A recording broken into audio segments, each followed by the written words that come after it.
آج ہم آپ کی باقی کی زندگی کے متعلق بات کریں گے، یعنی آپ کے آنے والے کل اور اس کے بعد آنے والی ساری زندگی کے متعلق۔ خدا آپ کے مستقبل کے لیے خاص منصوبہ بندی رکھتا ہے۔ ممکن ہے کہ آپ جکڑا ہوا محسوس کریں، لیکن اس وقت آپ کو اس جکڑن سے آزاد ہونے کی ضرورت ہے۔ آپ نہیں جانتے ہیں کہ زندگی میں آگے کیا ہونے والا ہے، لیکن آپ کا خدا سب جانتا ہے۔ وہ آپ کے مستقبل میں بھی ہمیشہ آپ کے ساتھ ساتھ رہے گا، لہٰذا اپنا آپ اس کے سپرد کیجیے اور اس پر بھروسہ کیجیے۔ آج سے بلکہ ابھی سے یہ آگے بڑھنے کا وقت ہے۔ یہ وقت ہے کہ ہم اپنے مشکل حالات میں مضبوط بنیں اور اپنے خوف پر قابو پائیں اور مضبوط ایمان کے ساتھ اپنی زندگی میں آگے بڑھیں۔ ہم اس کے کلام کو دوسروں تک پہنچانے والے بن جائیں، اپنے ایمان میں مضبوط بنیں اور دوسروں کو بھی خدا کے قریب لائیں۔ یاد رکھیں، یہ رکنے کا نہیں بلکہ آگے بڑھنے کا وقت ہے۔ پیڈی کیلی ایک موسیقی والے ماحول میں پلا بڑھا۔ آئرلینڈ میں رہنے والے اس امریکی خاندان میں یہ 10واں بچہ تھا۔ وہ اپنی خاندانی دا کیلی فیملی بینڈ میں بڑی چھوٹی عمر سے ہی شامل ہو گیا۔ صرف 15 سال کی عمر ہی میں اس نے ایک گانا لکھا۔ اس گانے نے اس بینڈ کو شہرت کی بلندیوں تک پہنچا دیا۔ پیسہ اور شہرت ان کی جانب کھینچے چلے آئے، جیسا کہ 2.5 لاکھ لوگوں سے بھرے ہوئے اسٹیڈیم میں پرفارم کرنا۔ پیڈی نے دنیا بھر میں سفر کرنا شروع کر دیا اور عموماً وہ کسی پرائیویٹ جیٹ یا ہیلی کاپٹر کے ذریعے سے سفر کرتا تھا، اور اس کے خاندان والے اس کے قریب ہی تھے اور اس سے بے حد پیار بھی کرتے تھے۔ لیکن پیڈی کی زندگی میں کچھ عجیب واقع ہوا۔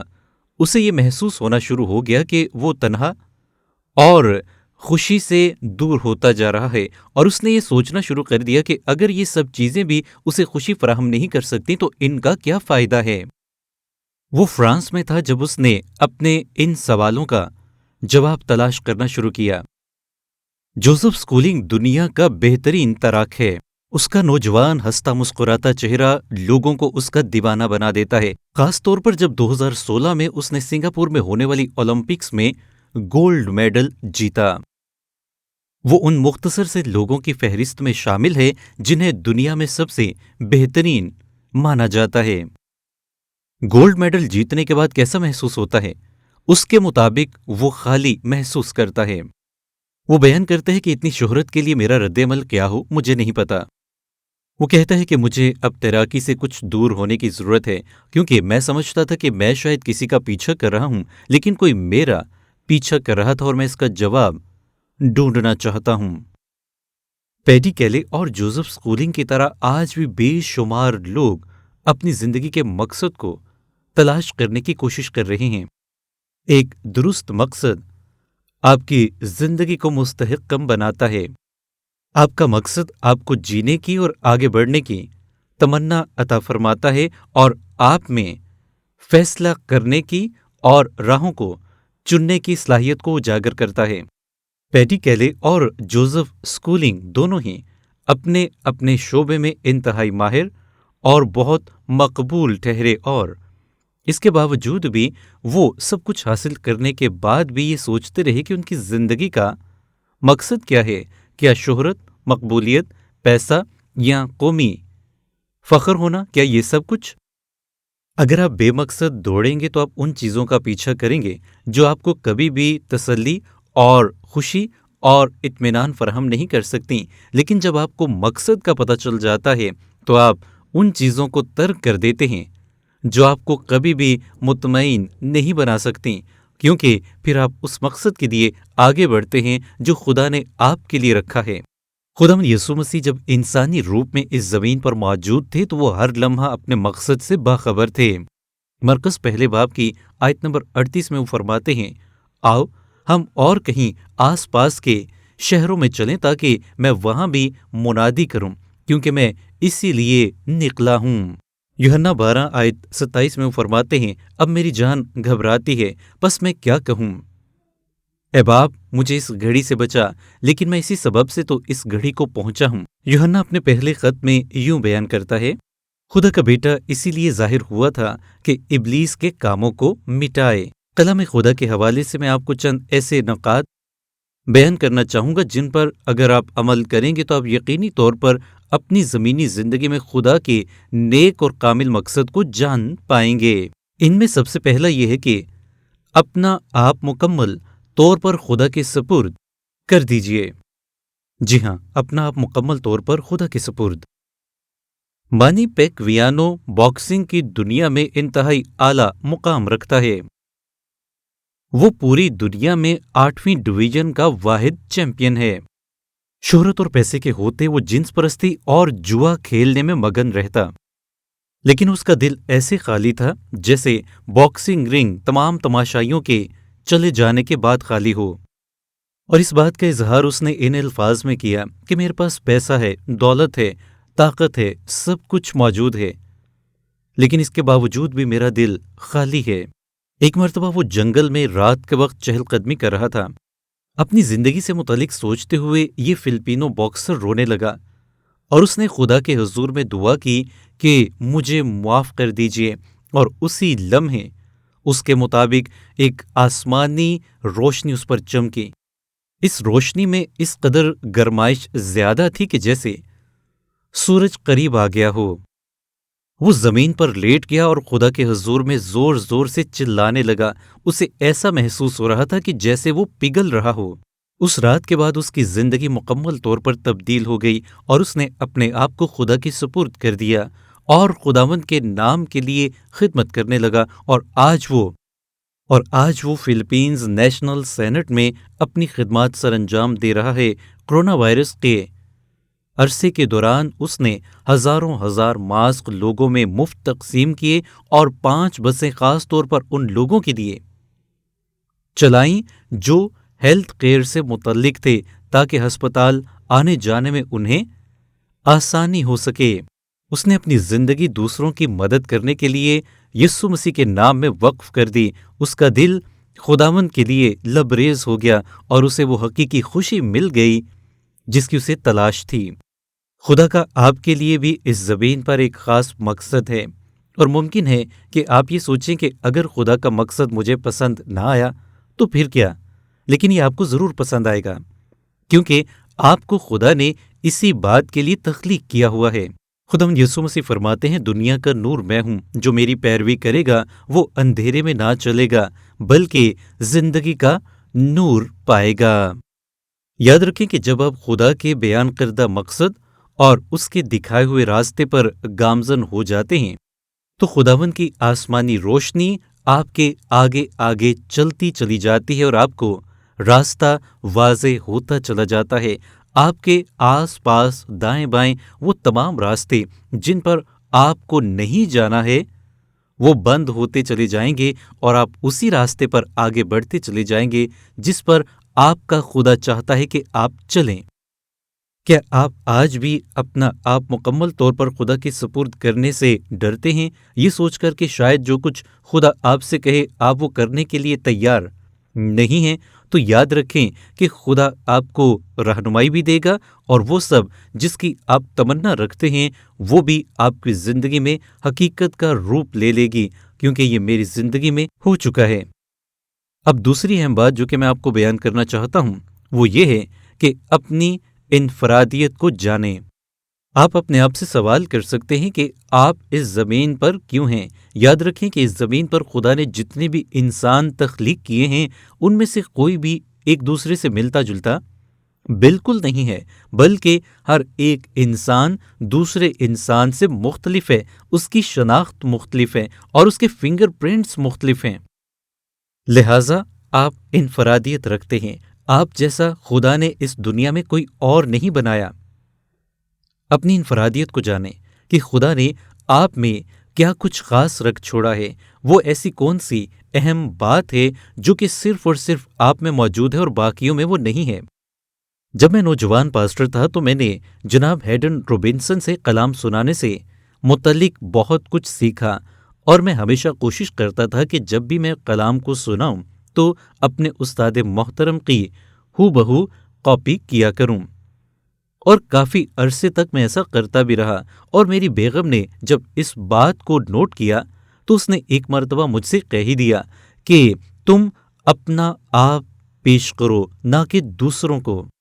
اور اس دن خدا نے میری بیگم کے وسیلے سے مجھ پر اس حقیقت کو ظاہر کیا کہ اگر آپ دوسرے لوگوں کو اور ان کی عادات کو اور ان کے سٹائل کو اپنانے کی کوشش کریں گے تو آپ اپنی صلاحیت کو، اپنے طریقہ کار کو اور اس انفرادیت کو جو خدا نے آپ کے اندر رکھ چھوڑی ہے کہیں نہ کہیں ختم کرتے چلے جائیں گے، اور ایک وقت ایسا آ جائے گا جب وہ آپ میں سے مکمل طور پر ختم ہو جائے گی اور آپ دوسروں کو نقل کرتے کرتے نہ تو ان جیسے بن پائیں گے اور نہ ہی اپنی انفرادیت کو قائم رکھنے کے قابل ہو پائیں گے، کیونکہ خدا نے ہم میں سے ہر ایک کے اندر بہت ہی منفرد صلاحیتیں رکھی ہیں۔ انہیں پہچانیں۔ اگلی اہم بات یہ ہے کہ اپنی ذمہ داریوں کو پہچانیں۔ جی ہاں، خدا نے جو آپ کو ذمہ داریاں دی ہیں ان کو پہچانیں۔ کلام خدا میں پہلا پطرس باب 4 آیت 10 میں بیان ہے، جن کو جس جس قدر نعمت ملی ہے وہ اسے خدا کی مختلف نعمتوں کے اچھے مختاروں کی طرح ایک دوسرے کی خدمت میں صرف کریں۔ جی، اور یہی بات ہمیں قرنتھیوں کے نام پہلے خط میں بھی ملتی ہے، جہاں بیان ہے لیکن ہر شخص میں روح کا ظہور فائدہ پہنچانے کے لیے ہوتا ہے۔ اور یوحنا 9 باب آیت 4 میں یوں بیان ہے، جس نے مجھے بھیجا ہے ہمیں اس کے کام دن ہی دن کو کرنا ضرور ہے۔ وہ رات آنے والی ہے جس میں کوئی شخص کام نہیں کر سکتا۔ یہ آیات ہم پر اس حقیقت کو واضح کر رہی ہیں کہ جو ذمہ داری ہم میں سے ہر ایک کو خدا کی طرف سے ملی ہوئی ہے، ہم نے اسے خدا کی مرضی کے عین مطابق پورا کرنا ہے۔ اگلی یعنی چوتھی بات یہ ہے کہ اپنی زندگی میں خدا کے منصوبے کی پیروی کریں۔ اب تک جو باتیں ہم خدا کے کلام میں سے سیکھ چکے ہیں ان کی ترتیب میں آپ کو بیان کر دیتا ہوں۔ سب سے پہلے ہم نے دیکھا کہ اپنا آپ ہم نے مکمل طور پر خدا کے سپرد کرنا ہے۔ پھر ہم نے جانا کہ اپنی انفرادیت کو پہچانیں اور سمجھیں۔ پھر ہم نے اس بات پر غور و خوض کیا کہ اپنی ذمہ داریوں کو پہچانیں اور سمجھیں، اور اب ہم اس موضوع پر دھیان و گیان کر رہے ہیں کہ اپنی زندگی میں خدا کے منصوبے کی پیروی کریں۔ جب آپ کو پتہ چل جائے کہ خدا کا آپ کی زندگی میں کیا منصوبہ اور مقصد ہے، تو آپ مکمل طور پر اپنا آپ خداوند کے سپرد کرتے ہوئے اسی منصوبے کی پیروی کریں۔ یاد رکھیں کہ جب آپ اپنا آپ مکمل طور پر خدا کے منصوبے کے سپرد کر دیتے ہیں تو آپ کو زمین پر اپنی زندگی میں سب سے انفرادی باتوں کا پتہ چلنا شروع ہو جاتا ہے۔ خدا نے جو آپ کے اندر راز چھپا رکھے ہیں آہستہ آہستہ آپ پر کھلتے چلے جاتے ہیں، اور آپ جانتے چلے جاتے ہیں کہ کیسے آپ نے خدا کی خدمت کرنی ہے اور کیسے آپ نے دوسروں کی مدد کرنی ہے اور خدا کی مرضی کو کیسے پورا کرنا ہے۔ میری زندگی میں جب خدا نے مجھ پر یہ ظاہر کیا کہ میں اس کے کلام کی منادی کے لیے چن لیا گیا ہوں، تو میں نے فوراً سے ڈاکٹر رابرٹ سے، جو کہ ایک بائبل کالج کے انچارج تھے، ان سے رابطہ کیا تاکہ میں خدا کے کلام کے لیے اپنے آپ کو وقف کروں۔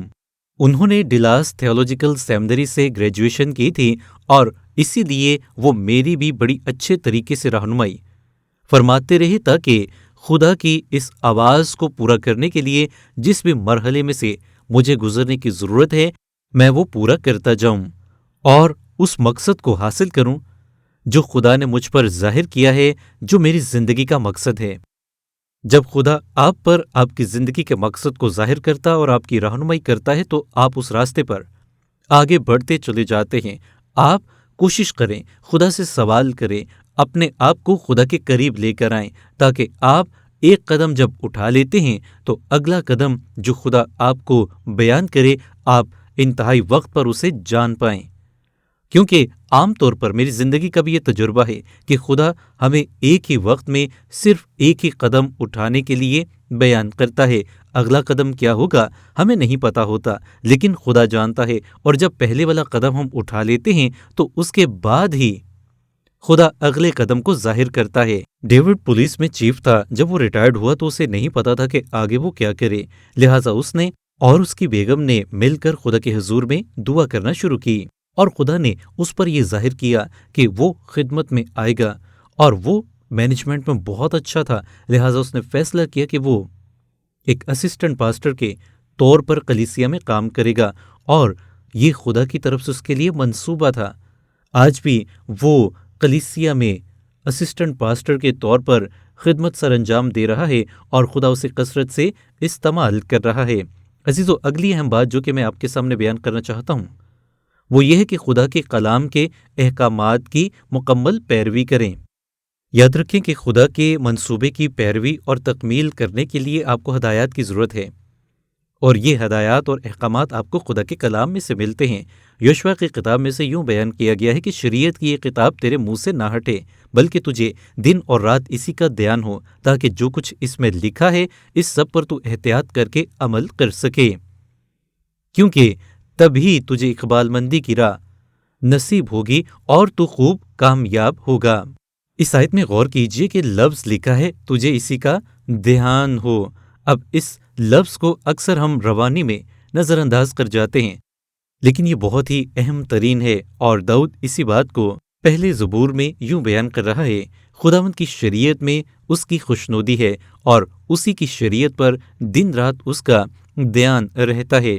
وہ اس درخت کی مانند ہوگا جو پانی کی ندیوں کے پاس لگایا گیا ہو، جو اپنے وقت پر پھلتا ہے اور جس کا پتا بھی نہیں مرجھاتا، سو جو کچھ وہ کرے بارور ہوگا۔ مشہور مصنف ایڈی جونز نے اپنے باغیچے میں درخت کے نیچے ایک بینچ رکھا ہوا تھا، اور ہر صبح وہ اس پر جا کر بیٹھتا، دعا کرتا اور خدا کے کلام کو کھولتا اور خدا سے روزانہ کے لیے روشنی مانگتا اور دعا کرتا کہ اے خداوند، تیری مرضی میری زندگی میں پوری ہو، مجھ پر اپنی مرضی کو ظاہر فرما۔ چاہے موسم جتنا مرضی ٹھنڈا کیوں نہ ہوتا، اس کی یہ روزانہ کی روٹین تھی کہ وہ اس درخت کے نیچے بیٹھ کر دعا کرتا اور خدا سے اپنے ہر دن کے لیے مدد مانگتا۔ ایڈی جب بھی وہاں پر بیٹھ کر خدا کے کلام کو کھولتا تو وہ اس کو بڑی باریک بینی سے پڑھتا، اور اس میں درج خدا کے وعدوں کو وہ دیکھتا، اس میں درج خدا کے احکامات کو اپنی زندگی کے لیے پرکھتا، اس میں درج ان چیزوں کو دیکھتا اور نوٹ کرتا جن سے خدا نے منع کیا ہے کہ ان کو اپنی زندگی سے دور رکھنا ہے۔ وہ ہر ایک بات کو، ہر ایک نقطے کو جو کہ کلام خدا میں اس کے سامنے آتا، اس کو لکھ لیتا، اور پھر سارا دن وہ اس پر دھیان و گیان کرتا اور اپنے آپ کو اسی کلام کے مطابق ڈھالنے کی کوشش کرتا۔ میں آپ سے یہ نہیں کہوں گا کہ آپ بھی اپنے باغیچے میں لگے ہوئے درخت کے نیچے جا کر بیٹھ جائیں، بلکہ آپ اپنے معاملات کے مطابق اس کا چناؤ کریں اور خدا کے کلام میں سے اپنے آپ کو پرکھتے ہوئے آگے بڑھیں کہ خدا کا آپ کی زندگی کے لیے کیا مقصد ہے، کیونکہ مجھے یقین ہے ہم میں سے بہت سارے ایسے ہیں جنہیں روزانہ کی روٹین کے علاوہ اپنی زندگی کے مقصد کا بالکل نہیں پتہ ہے۔ میرے ساتھ بھی اکثر اوقات ایسا ہو چکا ہے جب مجھے سمجھ نہیں آتی تھی کہ میں نے کیا کرنا ہے، اور دراصل اسی موقع پر خدا کے کلام میں سے خدا آپ کے لیے مدد اور رہنمائی فراہم کرتا ہے۔ اس لیے روزانہ کی بنیاد پر بائبل مقدس کا مطالعہ بہت ضروری ہے۔ جب بھی آپ خدا کے کلام کے کسی حصے کو یا حوالے کو پڑھیں تو آپ اس کے سیاق و سباق کو بھی دیکھیں، اسے خداوند یسوع مسیح کے ساتھ منسلک کریں، اور پھر موجودہ وقت میں اسے اپنی زندگی کے ساتھ جوڑیں کہ آپ اس پر کس طریقے سے عمل پیرا ہو سکتے ہیں، اور اس حوالے کا یا اس آیت کا آج کے دن کے لیے آپ کی زندگی میں کیا مقصد ہے، خدا آپ کو کیا پیغام دینا چاہ رہا ہے، اور آپ کو آگے کیا کرنے کی ضرورت ہے۔ اگلی اہم بات جو کہ میں آپ کو بیان کرنا چاہتا ہوں وہ یہ ہے کہ دوسروں کی بے لوث خدمت کریں۔ پیغام کی شروعات میں نے آپ سے انفرادیت کا ذکر کیا۔ خدا نے ہم میں سے ہر ایک کو انفرادیت عطا فرمائی ہے، لیکن جب آپ کلیسیا میں آتے ہیں تو یہاں پر خدا آپ کو تیار کرتا ہے تاکہ آپ اس کے کلام میں مضبوط ہو سکیں، اور پھر اس کے بعد ہم پر خدا ایک ذمہ داری عائد کرتا ہے، اور وہ یہ ہے کہ ہم نے اسی کلام کو دوسروں تک لے کر پہنچنا ہے تاکہ وہ بھی اسی روشنی سے منور ہو سکیں جس سے کہ آپ کو خدا نے منور کیا ہے، اور آپ نے ان کے لیے اپنا آپ وقف کرنا ہے۔ نہ صرف ان تک خدا کے کلام کو لے کر پہنچنا ہے بلکہ حد ممکن ان کی مدد بھی کرنی ہے۔ خدا نے آپ کو کسی نہ کسی درجے پر دوسروں کی مدد کرنے کے قابل بنایا ہے، اس بات کو سمجھیں۔ اور جب ہم ایسا کرنا شروع کر دیتے ہیں تو خدا ہمیں ایک خاص تجربے میں سے ہو کر گزارتا ہے، اور اگلا موضوع اسی بات سے متعلق ہے، اور یہ ابدی زندگی کا تجربہ ہے جو ہم اسی صورت میں کر سکتے ہیں جب ہم خدا کے منصوبے اور مقصد کے مطابق چلیں۔ اب تک جو باتیں میں نے آپ کے سامنے بیان کی ہیں ان کو میں ترتیب وار آپ کے سامنے دہرائے دیتا ہوں۔ پہلا ہم نے جانا کہ اپنا آپ مکمل طور پر خدا کے سپرد کر دیجئے، اور پھر یہ کہ اپنی انفرادیت کو جانیں۔ پھر ہم نے اس موضوع پر بات کی کہ اپنی ذمہ داری کو پہچانیں، اور یہ کہ اپنی زندگی میں خدا کے منصوبے کی مکمل پیروی کریں، اور یہ بھی کہ خدا کے کلام کے احکامات کی پیروی کریں۔ اور چھٹی بات ہم نے سیکھی کہ دوسروں کی بے لوث خدمت کریں، اور ساتویں بات یہ ہے کہ ابدی زندگی کا تجربہ کریں، جو اسی صورت ممکن ہے جب ہم اپنا آپ مکمل طور پر خدا کے سپرد کر دیتے ہیں۔ یوحنا باب 10 میں خداوند فرماتے ہیں کہ میں اس لیے آیا کہ وہ زندگی پائیں اور کثرت سے پائیں، میں انہیں ہمیشہ کی زندگی بخشتا ہوں، اور وہ ابد تک کبھی ہلاک نہ ہوں گی، اور کوئی انہیں میرے ہاتھ سے چھین نہ لے گا۔ یہی تو وہ بات ہے جس کے لیے ہر کوئی زمین پر متلاشی ہے، خواہ وہ جتنے مرضی بڑے عہدے پر فائز کیوں نہ ہو جائے، اس کو ہمیشہ کی زندگی کی تلاش ہے، کثرت سے بھی اور ابدی بھی۔ دنیا کا پہلا شخص ہیلری، جس نے ماؤنٹ ایورسٹ کو سر کیا، جب اس سے پوچھا گیا کہ آپ کیسا محسوس کر رہے تھے جب آپ نے اس چوٹی کو سر کیا، تو اس نے بڑا ہی حیران کن جواب دیا کہ جب میں نے اس چوٹی کو سر کر لیا تو میں سوچتا رہ گیا کہ میں نے یہ کام کر لیا ہے، اب میرے پاس زندگی میں اور کون سا کام ہے جس کو میں کر سکتا ہوں؟ اب میرے پاس کرنے کے لیے اور کون سا دوسرا مقصد ہے؟ اسی چوٹی کو سر کرنے کے لیے جان کریکوار نے کئی سال بعد اپنے ساتھیوں کے ہمراہ کوشش کی، اور اس کوشش میں اس کے 12 ساتھی مارے گئے، اور اس نے اپنی کتاب جو اس نے بعد میں لکھی اس میں یہ بات بیان کی کہ جب وہ چوٹی پر پہنچ گیا تو وہاں پر وہ مشکل سے 5 منٹ تک رک سکا۔ اس نے اپنی صرف 4 تصویریں وہاں پر اتاریں اور جلدی سے نیچے کی جانب آنے لگا۔ دراصل ہمارے دلوں کو صرف اور صرف یسوع مسیح کا پیار ہی بڑھ سکتا ہے، اور اسی بات کا اظہار یوحنا اپنے پہلے خط کے باب نمبر 5 اور آیت نمبر 12 میں یوں کر رہا ہے کہ جس کے پاس بیٹا ہے اس کے پاس زندگی ہے، اور جس کے پاس خدا کا بیٹا نہیں اس کے پاس زندگی بھی نہیں۔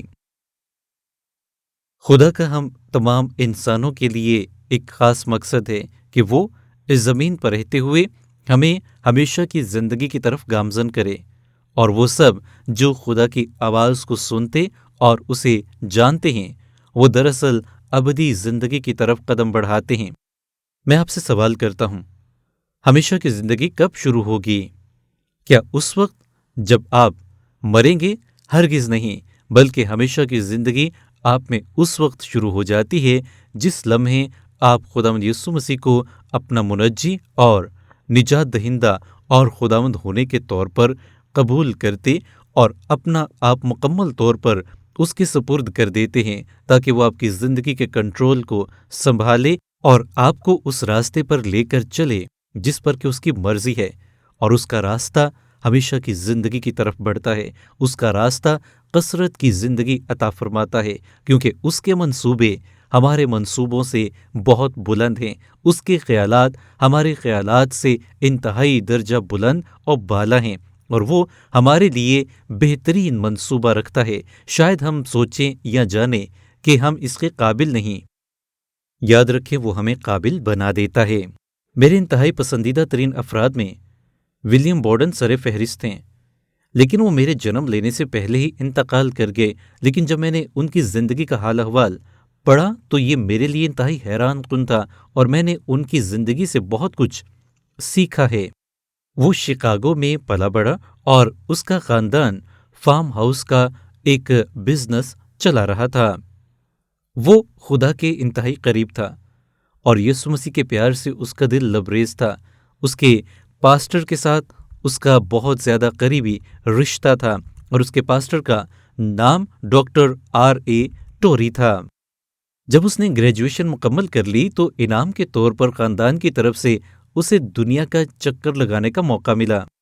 اور تبھی اس نے یہ فیصلہ کر لیا کہ وہ ہر صورت میں خدا کے کلام کو دنیا میں لے کر جائے گا، خاص طور پر چین میں۔ اور ایک کانفرنس کے دوران جو کہ مشنری افراد سے متعلقہ تھی، اس نے اپنا دل مکمل طور پر خدا کے سپرد کر دیا اور اپنے آپ کو خدا کے کلام کی خدمت کے لیے پیش کر دیا، نہ صرف خود کو بلکہ اپنی ساری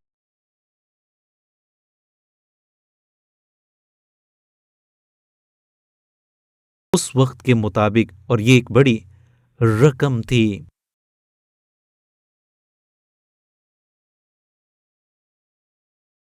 بنیاد کی تعلیم کے لیے مصر چلا گیا، لیکن جلد ہی وہاں پر اسے ایک ایسی بیماری لاحق ہو گئی جس کے 2 ہفتوں کے اندر اندر ہی اس کا انتقال ہو گیا۔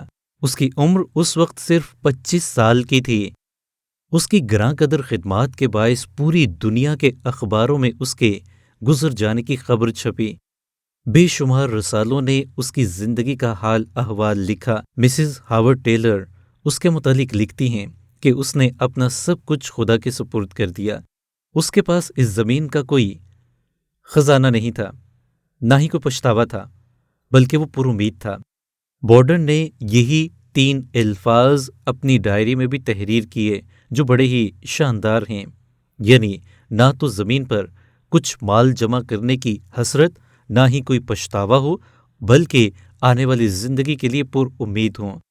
گو کہ اس کے پاس بے حد پیسہ موجود تھا، لیکن اس نے اس پیسے کو اپنی کمزوری نہ بنایا، بلکہ اس نے خداوند کے کلام کے لیے اس کو وقف کر دیا۔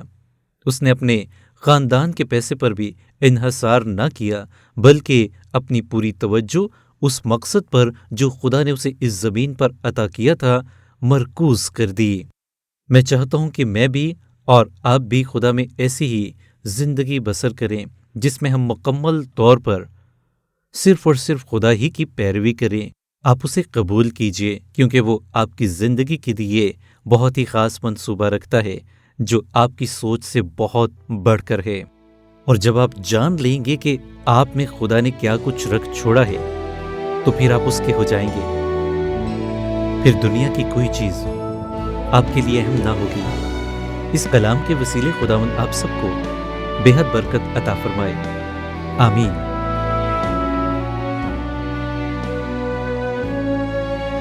اس پروگرام کو دیکھنے کے لیے آپ کا بہت بہت شکریہ۔ جتنا زیادہ ہم خدا کے کلام کو پڑھتے ہیں، اتنا ہی زیادہ ہم اس حقیقت کو جان پاتے ہیں کہ قادر مطلق خدا ہم سے شخصی تعلق رکھنا چاہتا ہے۔ لہٰذا اگر آپ خداوند قادر مطلق خدا سے اپنا تعلق بحال کرنا چاہتے ہیں تو اس کے لیے سب سے پہلے آپ کو اپنے گناہوں پر پشیمان ہو کر معافی مانگنی ہوگی اور خداوند یسوع مسیح کو قبول کرنا ہوگا اپنا نجات دہندہ ہونے کے طور پر۔ اگر آج آپ یہ فیصلہ کر چکے ہیں تو میں چاہوں گا کہ آپ اپنی گواہی دوسرے مسیحیوں کے ساتھ اور اپنی مقامی کلیسیا میں بھی جا کر ضرور بیان کریں۔ خداوند آپ کو بہت برکت دے۔ میں زندگی کے سفر کے اگلے پروگرام میں آپ کو دیکھنا چاہوں گا۔